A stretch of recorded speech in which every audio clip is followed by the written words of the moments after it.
July 2002, over Germany, the middle of the night. What is it?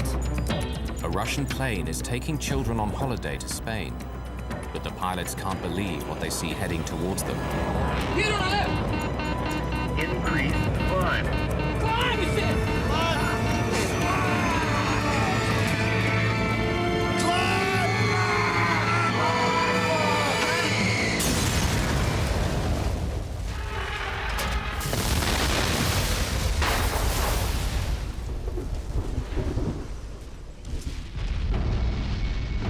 It's among the most poignant air disasters of recent times.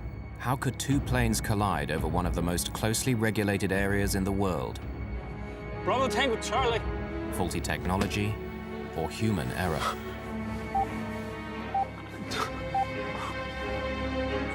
Oh!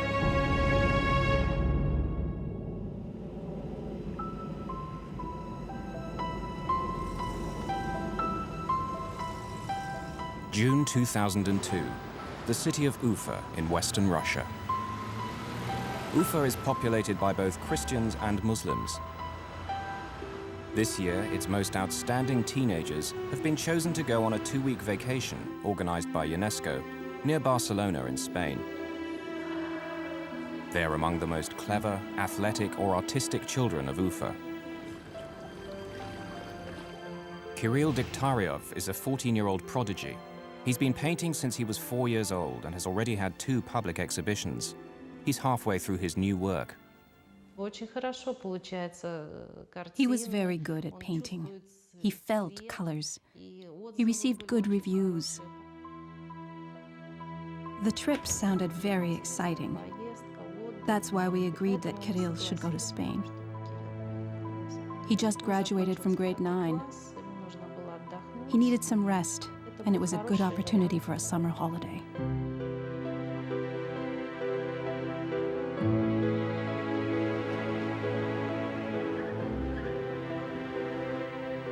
Alina Hananova is a 12-year-old who's won several gymnastics competitions.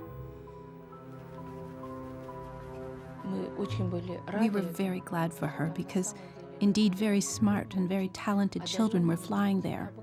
All extraordinary children in terms of their personalities. She studied very well, and she got only excellent marks. I remember that she was pleased to go on the trip. She loved getting ready for it. She was so excited. We purchased some clothes and some vacation stuff.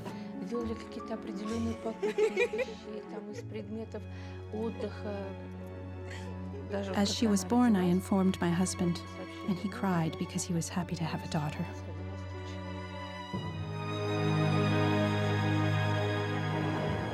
The 46 children from Ufa, accompanied by a few teachers, leave on a train to Moscow. There, they're due to catch their flight to Barcelona. But in Moscow, things start to go wrong. The tourist agency accidentally takes the children to the wrong airport, so they miss their plane. They're terribly disappointed. While the agency tries to sort out the mess, the children go sightseeing in the Russian capital.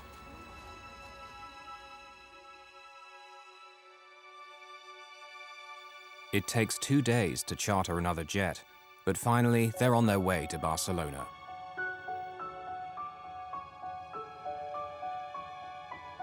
On July the 1st, 2002, the children from Ufa board their plane at a Moscow airport. The Kaloyevs are not part of the school group. They're going on a holiday to meet their father, who's an architect, and is finishing a project near Barcelona.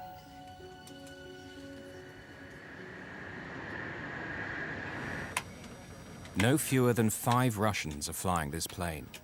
The captain is Alexander Gross, who's been a pilot for over 30 years.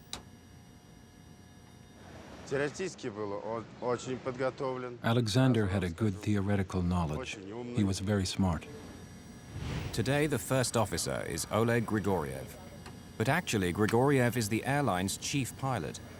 On this trip, he'll be evaluating Captain Gross's flying. If you did something wrong, some captains would criticize you very rudely. Others would be very formal and polite. But Oleg Grigoriev would express his disapproval in a gesture, like that, meaning, why on earth did you do that? Captain Gross is in command, but Captain Grigoriev is his supervisor. If it comes to the crunch, who will really be in charge? Seated in the left rear is Murat Itkuyilov, normally the first officer, but who's not officially on duty because Grigoriev is in his seat. Nevertheless, since he'll soon be promoted to captain, his opinions are considered.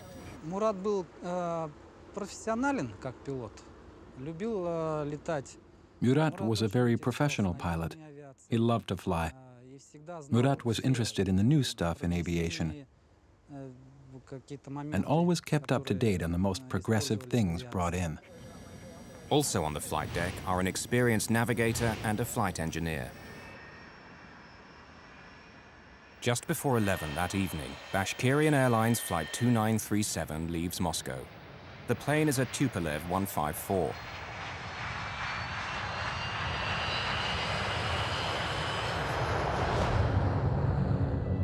Like most modern aircraft, it carries collision avoidance equipment called TCAS, or Traffic Collision Avoidance System. Descend, descend, descend. TCAS works because all commercial aircraft carry a transponder, which sends a constant stream of radio signals identifying them and saying where they are. TCAS listens in and calculates whether any of the planes is on a collision course. If they are, it will tell the pilot what action to take to avoid collision. Descend, descend. If air traffic control should ever let them down, TCAS will be their last line of defense. Clear of conflict. Hundreds of miles away in Bergamo, Italy, a Boeing 757 is getting underway. It's flying for DHL, the international freight company, and is heading for their European base at Brussels in Belgium. The Russian Tupolev will cross its path over southern Germany. The Boeing has only 2 people aboard, Captain Paul Phillips, who's British, and First Officer Brant Campioni, who's Canadian, and due to fly the next leg of the journey. The DHL takes off at 6 minutes past 11 on what will be its last journey.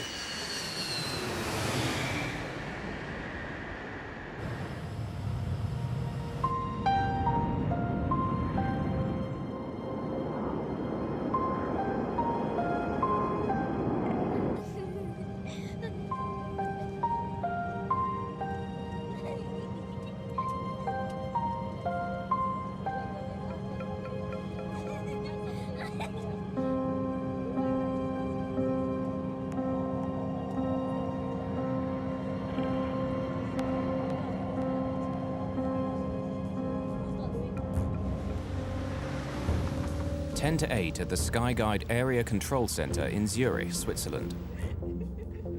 The busy day shift has ended and the night shift is reporting for work. Peter Nielsen is an experienced controller. He's been doing this job for 8 years. The center regulates air traffic in southern Germany as well as northern Switzerland. Tonight, there are only 2 controllers on duty. But the traffic in their sector is light, and Nielsen's colleague decides to take a lengthy break, a common practice at Skyguide. Peter Nielsen is now responsible for all air traffic on 2 radar screens, which sit several feet apart. At 10 past 11, 2 technicians arrive.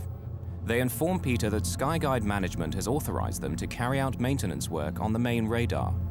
While they do so, the screens will work much more slowly, and will give no visual 2-minute warning if planes are getting too close to each other. Tie into 933, route Tratzingen Allgäu. Bavarian 350, descend flight level 270.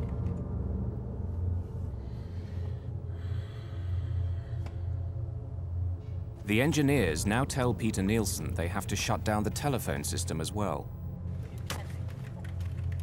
They switch over to the standby phones.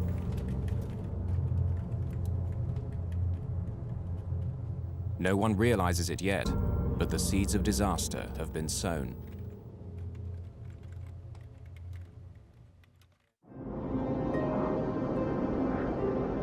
The Russian plane, filled with schoolchildren, is now over central Germany and flying towards Switzerland. Captain Grigoriev gets final clearance from the last German control center before they cross south into Switzerland. 128.05, Bravo Tango Charlie, 2937. Goodbye. The German controller hands over the Russian plane to Skyguide, where Peter Nielsen is at the helm.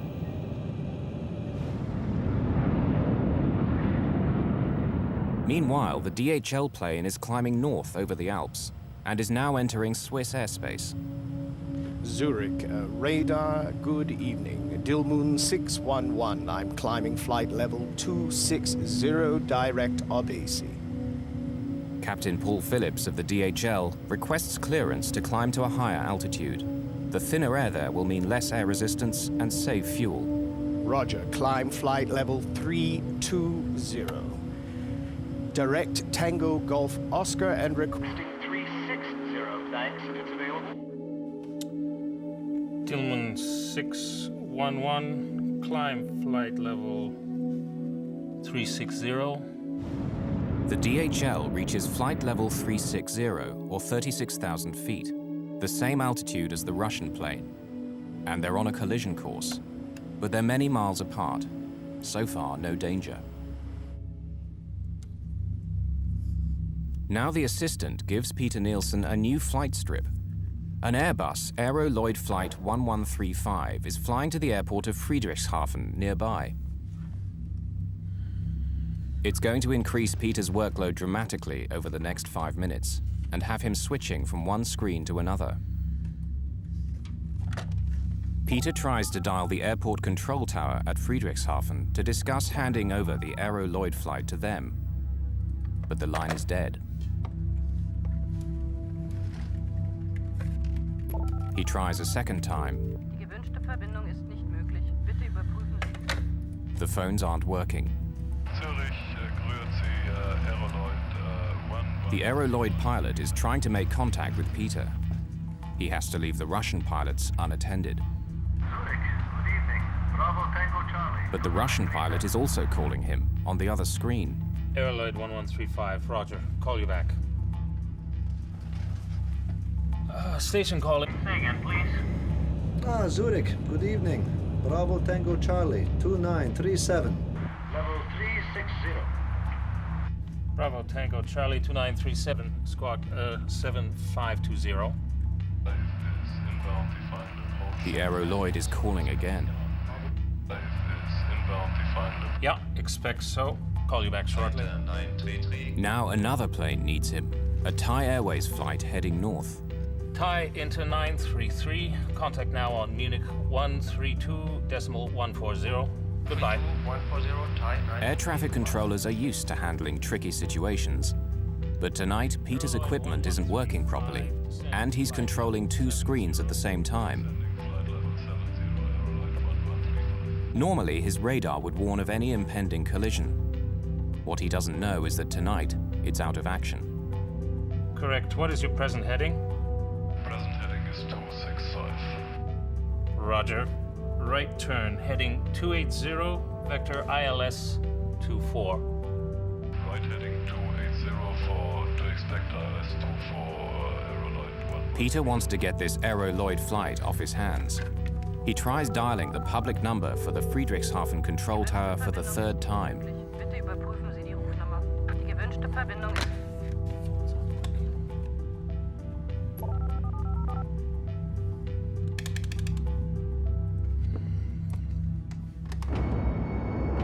Meanwhile, the Russian airliner and the DHL plane are still heading towards each other at a closing speed of over 800 miles per hour. Neither crew is aware that they're only 2.5 minutes apart.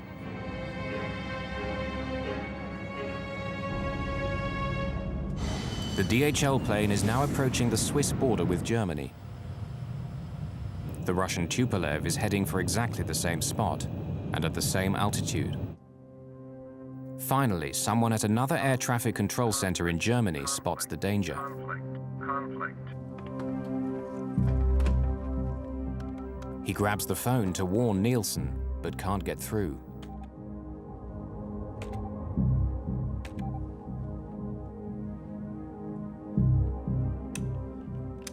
International air traffic rules prevent him from talking to the pilots directly.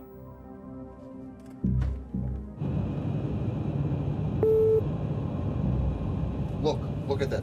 Now, for the first time, the Russian pilots can see the DHL plane on the screen of their TCAS anti-collision computer.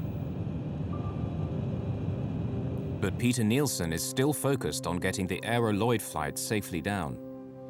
Aeroloid 1135? Aeroloid 1135, go ahead, sir. Yeah, I lost my connection to Friedrichshafen Airport. Could you please call them on your second set, 124.35. Tell them you're coming in ILS 24 with 20 miles now? Okay, will do. Thank you. Okay, taking over. On the DHL cargo plane, the crew is relaxed. They don't know they're on a collision course. Their TCAS hasn't sounded a warning yet. Stuff I can get you? The first officer goes to the washroom. On the Russian plane, the pilots are getting concerned. The other plane is getting closer and closer, but they're not exactly sure whether he's on the same altitude as them. He's going below us. Why below? 500. No, 100 meters. Traffic. Now fucking traffic. Why? Traffic.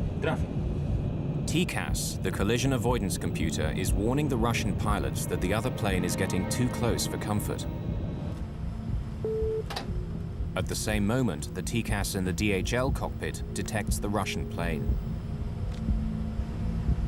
Descend.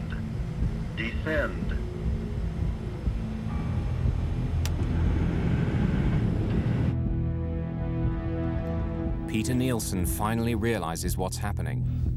Bravo Tango Charlie 2937, descend flight level 350. Expedite, I have crossing traffic. Descend. Captain Gross disengages the autopilot and starts to descend. Climb. TCAS is telling them to climb. The controller is telling them to descend. It says climb. He is guiding us down. Bravo Descend? Tango Charlie 2937, descend level 350, expedite descent. Expedite descent level 350. Bravo Tango Charlie 2937. Peter Nielsen thinks he's averted a collision by telling the Russian plane to descend. But what he doesn't know is that the DHL pilots have received a TCAS instruction telling them to descend. Increase! Dilmoon 600. TCAS descent. They're trying to tell Nielsen that they have a TCAS instruction to descend, but Peter can't hear them. If both planes obeyed TCAS, there'd be no problem. But the Russians, instead of climbing, have followed the controller's orders. Now both planes are diving towards each other. He's going below us. Fuck, where is it? Here on the left.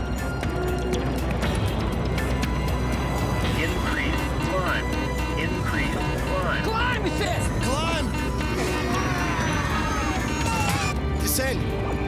Fuck, descend hard.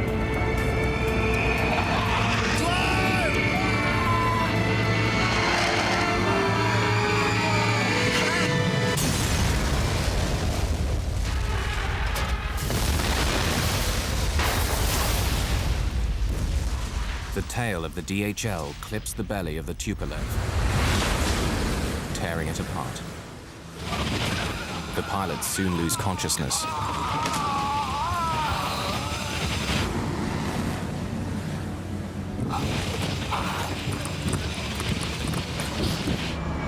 The DHL struggles on for another 2 minutes.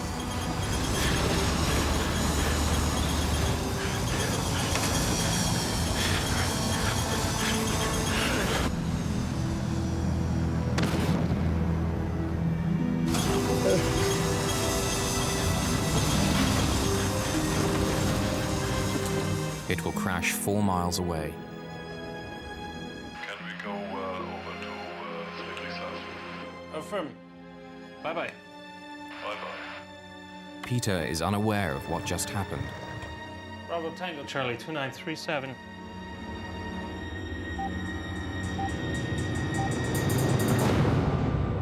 Bravo Tango Charlie 2937.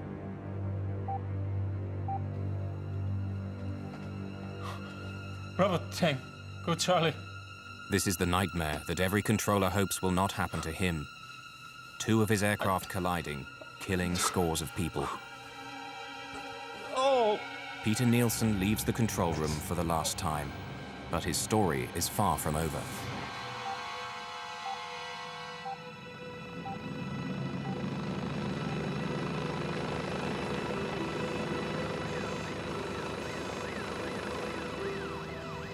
The wreckage of the 2 planes has fallen just outside the small city of Überlingen on the German-Swiss border. Wreckage is scattered over 130 square miles. It's the worst mid-air collision in German post-war history. Debris comes raining down around a school for handicapped children run by Bruno and Stella Wegmüller. The sky was orange, red, flaming, and we saw these pieces falling down and detonations again and again, and we realized it couldn't have been a normal thunderstorm. It was something we had never heard and seen before. It was incredible because there are many, many houses here, and there was nothing on this place. But around our school, we find bodies, children. We very soon also realized that we couldn't do anything, really. We couldn't save anyone, we couldn't help anyone. Today, actually, some people still suffer and see the pictures and have to learn to deal with these pictures. And for other people, it is like a bad dream. The problem was that the bodies and debris were dispersed over a very, very wide area, approximately 40 square kilometers. A corridor 20 kilometers long and 2 kilometers wide. It was the largest police operation in the province of Baden-Württemberg, lasting a week and involving over 6,000 people searching for the bodies. The people were all very sad. They were all in a state of extreme shock, and naturally the rescue team could feel that and empathized with their suffering. The policeman is standing where the DHL crashed. Here you see no more trees. The trees have completely burned down. We assume that the turbines of the Boeing separated first, approximately 700 to 800 meters high before this plane crashed. One landed 300 meters that way, and the other turbine was another 500 meters that way. In this garden lay many of the bodies of the children of Ufa. In this part died 28 children. In this field, there was a child. More over here, in this field, there was a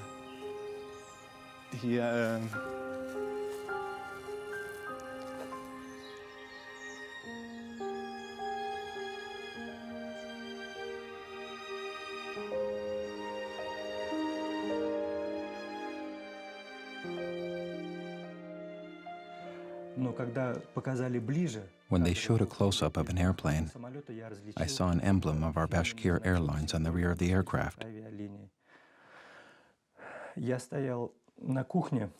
I was in the kitchen. Everybody was still asleep. I nearly fainted. I leaned to the table.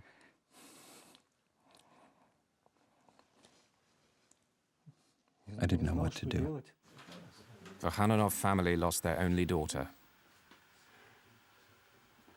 Irina Degtyaryeva lost her only child. We hoped for some kind of a miracle, that he missed the plane.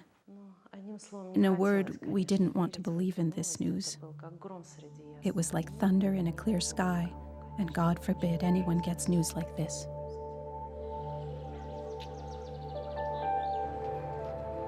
Vitaly Khaloyev, the Russian architect, was awaiting his family in Barcelona.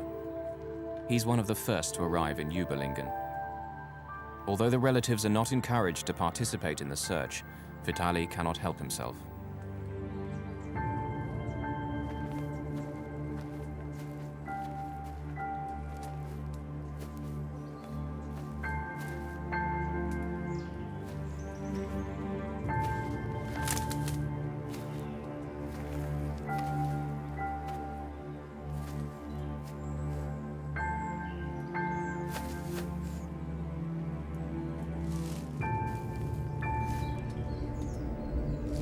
Vitaly finds a broken pearl necklace. He recognizes it as his 4-year-old daughter's. My angel.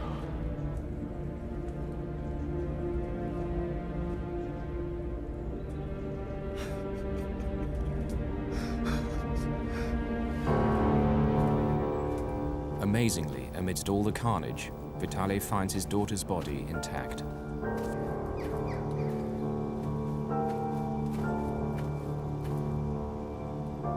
She did not suffer at all.